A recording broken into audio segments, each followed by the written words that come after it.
Assalamualaikum warahmatullahi wabarakatuh. Sobat Polri di rumah, salam sejahtera bagi kita semua. Om Swastiastu, Namo Buddhaya, salam kebajikan. Bersama kami di Jagongan Subagdia Pes Biro SDM Polda Daerah Istimewa Yogyakarta, ada rekan kami Bribtu Febi yang akan menyampaikan terkait pendaftaran Tamtama Polri tahun anggaran 2023 gelombang 1. Selamat sore Bribtu Febi. Selamat sore Mbak Karin. Bagaimana kabarnya? Luar biasa baik Mbak Karin. Oke, Sobat Polri di rumah nih Pak, mau tanya terkait pendaftaran Tamtama apakah sudah berlangsung dibuka? Baik Sobat Polri yang di rumah yang kami cintai dan saya banggakan, tentunya untuk penerimaan seleksi Tamtama Polri gelombang 1 tahun anggaran 2023 telah dibuka mulai dari tanggal 12 September kemarin Mbak Karin. Oh, untuk batas akhirnya Pak mungkin, batas akhir pendaftaran?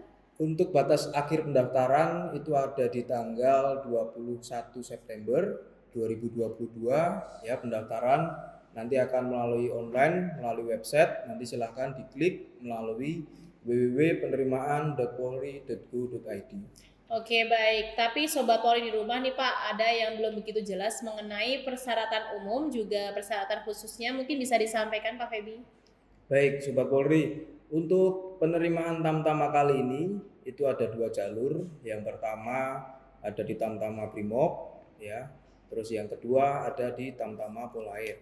Untuk Tamtama Brimob itu adalah lulusan SMA atau SMK atau MA ya, bukan dari paket A dan paket B.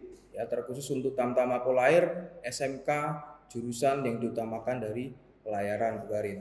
Begitu. Kalau untuk ini Pak, satuan pendidikanmu adalah SPM setingkat SMA itu apakah bisa Pak pada pondok pesantren Pak? Untuk adik-adik yang di pondok pesantren itu diperbolehkan mendaftar dan silakan nanti tidak menutup kemungkinan untuk bergabung bersama kami melalui Tamtama ini Bu Karin. Kemudian untuk kriteria usia batasan usia mungkin saat buka pendidikan atau lebih tepatnya mungkin tanggal berapa Pak? Baik, untuk batasan usia sendiri minimal itu adalah 17 tahun 7 bulan ya, itu adalah usia minimal. Untuk usia maksimal itu di 22 tahun terhitung dari Bukadik. Ya, di sini Bukadiknya ditentukan oleh Mabes Polri itu di bulan Februari. Jadi ketika dia berulang tahun di bulan Februari, itulah adalah batas umur terakhir dia mendaftar di tahun kelahiran 2001. Untuk batasan umur maksimal itu ada di 22 tahun. Jadi silakan adik-adik menghitung umur adik-adik ya. Saya berikan contoh, ketika adik-adik ada yang kelahiran di tahun 2001 ya, tahun 2001 bulan Februari itu masih boleh bisa mendaftar ya, masih bisa mendaftar karena umurnya pada waktu buka pendidikan masih 22 tahun. Nah, sedangkan satu lagi ada kasus ketika ada yang mendaftar di kelahiran 2021 bulannya Januari itu tidak bisa.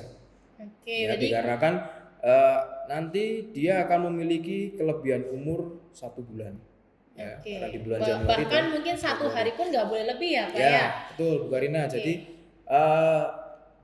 lebih 1 hari, lebih 3 hari, lebih 28 hari itu sama saja lebih. Jadi untuk umur memang tidak boleh lebih Bu. Kalau untuk tinggi badannya Pak nih? Baik, untuk tinggi badan peserta seleksi ya calon Tamtama ini adalah di 165 cm. Oke, baik. Kemudian untuk domisili mungkin ada aturan Pak? Ada ya, Sobat Polri, domisili minimal 2 tahun sama seperti Bintara itu adalah 2 tahun, berdomisili di daerah wilayah setempat Polda mendaftar. Jadi ketika mendaftar di Polda DIY, domisilinya juga harus di Polda DIY atau di wilayah Jogja. Nah, itu nanti akan dibuktikan melalui KTP atau KK. Oke, baik. Kalau untuk persyaratannya nih Pak, nanti Sobat Polri di rumah bisa mengakses atau mendownload dari mana Pak? Ya, untuk persyaratan sendiri silahkan nanti adik-adik bisa download secara mandiri ketika adik-adik melaksanakan entry form data secara online di website kami.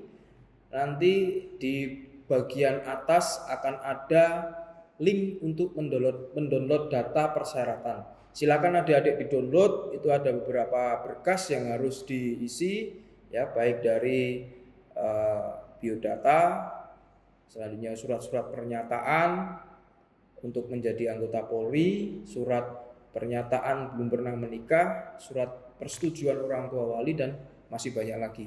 Selanjutnya untuk khusus surat permohonan menjadi anggota Polri itu boleh dan wajib ditulis tangan.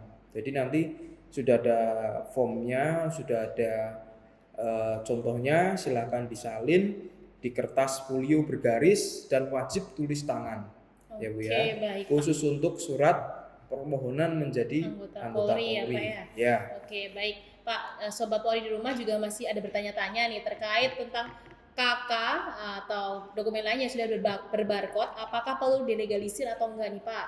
Baik Ibu, untuk KK dan KTP mungkin sekarang KTP sudah mayoritas elektronik, itu tidak usah dilegalisir karena sudah ada barcode dan itu secara legal dan sah. Tinggal kita nanti kalau mau mengecek tinggal scan barcode, benar atau tidaknya sudah ada di situ. Oke, baik Pak. Juga terkait map Pak, map yang digunakan Sobat Polri di rumah masih bingung nih, mungkin Tamtama Brimob menggunakan map apa, Tamtama Polair menggunakan map apa mungkin Pak? Baik, selanjutnya kita akan menjelaskan mengenai map ya Bu Karin ya. Untuk map sendiri itu terbagi menjadi dua karena kita ada dua jalur. Yang pertama adalah Tamtama Brimob, silakan adik-adik bisa menggunakan map berwarna merah. Sedangkan untuk Tamtama Polair, adik-adik bisa menggunakan map berwarna biru. Oke, baik Sobat Polri sudah jelas semua. Kalau mendaftar dalam jalur Tamtama Brimob, silahkan menggunakan map merah. Kemudian untuk Tamtama Polair menggunakan map biru. Juga sobat di rumah masih ada kebingungan nih Pak terkait tentang pas foto yang dibawa, mungkin dengan ketentuan seperti apa Pak? Baik, untuk pas foto sendiri nanti silakan adik-adik mempersiapkan ukurannya adalah 4x6, backgroundnya warna merah. Silakan untuk berfoto menggunakan pakaian batik karena kita adalah menggunakan pakaian batik ketika nantinya mengikuti setiap item tes. Oke, jadi untuk baju hitam putih itu sudah gak berlaku ya Pak ya? Sudah tidak berlaku Ibu. Oke, baik Pak. Ini Sobat Polri di rumah juga masih menanyakan tentang tata cara daftar online Pak. Mungkin verifikasinya ke Polres atau Polda dan terpusat seperti apa teknisnya Pak? Baik, untuk verifikasi berkas nanti kita akan melaksanakan secara online dan offline. Yang pertama, ketika adik-adik sudah berhasil mendaftar melalui website ya www.penerimaan.polri.go.id, sudah mengisi data dengan benar, nanti akan muncul download nomor registrasi online ya. Nomor registrasi online itu adalah yang akan kita gunakan nantinya ketika verifikasi di Dalpers Corner. Jadi untuk verifikasi nanti akan ada dua tahap. Yang pertama adalah tahap secara online, nanti kita akan memverifikasi berkas yang diupload ya. Selanjutnya yang kedua, silakan peserta datang ke Polda DIY ya di ruang Dalpers Corner Biro SDM Polda DIY dan tidak boleh diwakilkan. Harus peserta yang bersangkutan untuk datang ke sini, Bu. Oke, baik. Juga Sobat Polri yang datang verifikasi ini nanti membawa dokumen asli gitu Pak? Ya, tentu saja itu akan kami periksa nanti untuk pencocokan dan legalitas data. Selanjutnya untuk memverifikasi apakah benar nilai anak tersebut atau ada sesuatu yang dibuat-buat. Jadi kita harus memeriksa secara rinci, secara detail menggunakan dokumen asli. Oke, baik Pak. Oke, Sobat Polri yang di rumah, mungkin sudah jelas beberapa penyampaian dari Pak Feby dan mungkin masih ada sedikit himbauan yang bisa diterapkan oleh Sobat Polri di rumah dan orang tua. Mungkin Pak, monggo Pak. Baik, Ibu Karina, terima kasih atas waktunya. terakhir ya, kami menyampaikan pesan dari pimpinan untuk penerimaan Tamtama Polri gelombang 1 tahun anggaran 2023 itu kami melaksanakan dengan prinsip betah ya, bersih, transparan, akuntabel dan humanis. Jadi dipastikan di setiap tahapan tes kita melibatkan pengawas eksternal ya, meliputi ID, Paksikaton itu adalah perwakilan dari LSM. Selanjutnya nanti ada Bimpesi, Disdikpora, Biro Tapem yang akan memeriksa dokumen. Selanjutnya untuk pengukuran tinggi badan kita ada pengawasan dari Badan Meteorologi Legal ya, Kabupaten Sleman, dan masih ada lagi untuk TI itu nanti akan diwakilkan dari Fakultas TI UII Yogyakarta. Selanjutnya untuk pengawas internal kita sendiri diawasi langsung oleh Inspektorat Pengawasan Daerah atau Itwasda dan Biro dan Bitpropam Polda ya. Jadi setiap tahapan tes kita diawasi, dan untuk selanjutnya saya akan menjelaskan beberapa tahapan yang mungkin ini merupakan suatu inovasi ya, inovasi menjadikan penerimaan ini adalah transparan. Itu yang pertama, ketika kita melaksanakan ujian akademik dan psikologi, kita sudah menggunakan sistem CAT.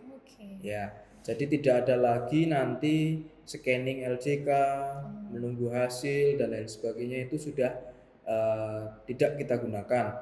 Sedangkan yang kita gunakan adalah CAT berbasis komputer atau computer assisted test, nanti akan dilaksanakan di sekolah-sekolah atau di universitas nanti yang akan kita pakai, dan ketika sudah selesai mengerjakan, nilai akan langsung muncul di layar peserta. Oke, jadi Sobat Polri di rumah nanti pulang udah membawa nilai dengan hasil MS ataupun TMS kan ya Pak ya? Betul.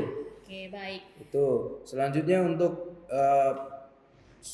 transparansi lagi, kita juga dalam perenggingan Bu Karina, kita dilakukan secara terbuka, tidak ada lagi pengolahan data tidak di depan peserta langsung, tapi melainkan kita mengolah data secara langsung, peserta bisa mengawasi, bisa mencocokkan, dan ketika tidak sesuai, peserta boleh protes ataupun boleh menanyakan di mana yang belum sesuai. Oke, jadi setiap tahapan item nanti Sobat Polri udah selalu memegang nilai ya Pak ya. Betul. Kemudian nanti juga saat sidang misalkan bisa angkat tangan, misalkan ada kekeliruan ataupun kesalahan input ya Pak ya. Ya. Demikian Sobat Polri di rumah, penyampaian dari Bapak Febi Aditya. Semoga bermanfaat dan tetap percaya pada diri sendiri, tidak percaya calo, dan jangan pernah menghiraukan atau bahkan percaya pada orang-orang yang menjanjikan atau mengatasnamakan Polri. Jangan lupa juga follow Instagram penerimaan Polri Jogja, di mana di Instagram tersebut akan kami selalu tampilkan jadwal seleksi ataupun lokasi saat akan melaksanakan seleksi. Demikian, salam presisi. Wassalamualaikum warahmatullahi wabarakatuh.